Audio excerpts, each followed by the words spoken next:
बाबूजी, दीपा ने रुंधे गले से कहा, आप तो बड़े आदमी हैं, आपकी बेटी को तो बड़े से बड़ा घराना मिल जाएगा, मगर मेरी एक छोटी बहन भी है। मेरे पिता मेरी पढ़ाई के लिए हजारों के ऋण तले दब गए हैं। दहेज में देने को कुछ भी नहीं है। सुनील से शादी हो गई तो मेरा ही नहीं, मेरे परिवार का भविष्य भी बन जाएगा।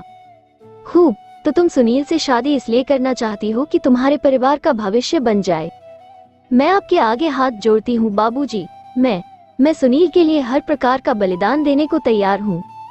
बलिदान? त्रिलोकीनाथ के कान खड़े हो गए। दीपा ने सिसकियां भरते हुए कहा, जी हाँ, मैंने और मेरे परिवार ने जीवन में बहुत दुख उठाए हैं। मेरा कोई भाई भी नहीं जो मेरे माता पिता बुढ़ापे का सहारा बन सके। अगर सुनील से मेरी शादी हो गई तो मेरे परिवार का भविष्य भी सुधर जाएगा और मेरे माता पिता का बुढ़ापा भी।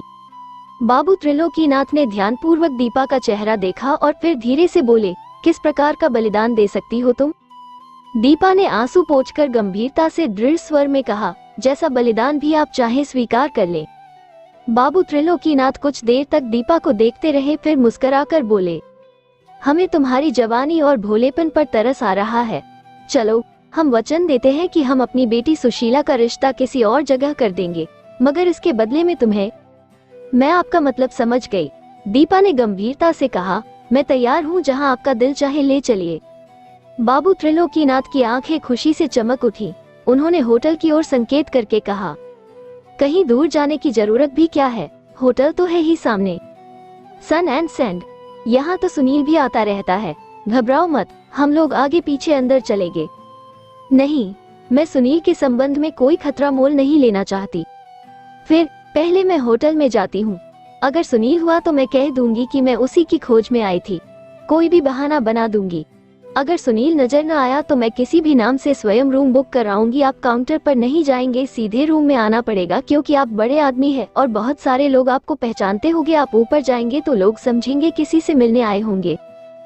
ठीक है, जैसा तुम उचित समझो। तो फिर बुकिंग के लिए कुछ रुपये दे दीजिए, मेरे पास इतनी रकम नहीं है। बाबू त्रिलोकीनाथ 100 के 20 नोट देकर मुस्कुराकर बोले, रूम बुकिंग के अलावा भी तो बहुत सारी जरूरतें होंगी। दीपा ने नोट लेकर पर्स में रख लिए और चुपचाप उतरकर अंधेरे में होती हुई होटल के गेट की ओर बढ़ गई। फिर होटल में दाखिल होकर काउंटर पर पहुंची।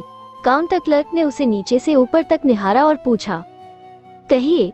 जी, मैं सुशीला की सहेली हूँ। उन्होंने मुझे आज एक चैरिटी के लिए चंदा देने को यहाँ बुलाया था। शायद आप बाबू त्रिलोकीनाथ की बेटी के बारे में कह रही हैं। जी हाँ, वो तो अपने मंगेतर और फ्रेंड मिस्टर सुनील के साथ किसी जरूरी मीटिंग में बिजी हैं। दीपा ने बड़ी दीनता से चापलूसी भरे स्वर में कहा, जी, मैं केवल 1 मिनट बात करूंगी। वो इनकार नहीं करेगी। मैं बहुत दूर से आई हूँ, आप केवल उनका नंबर मिला दीजिए। वो रूम नंबर 317 में है।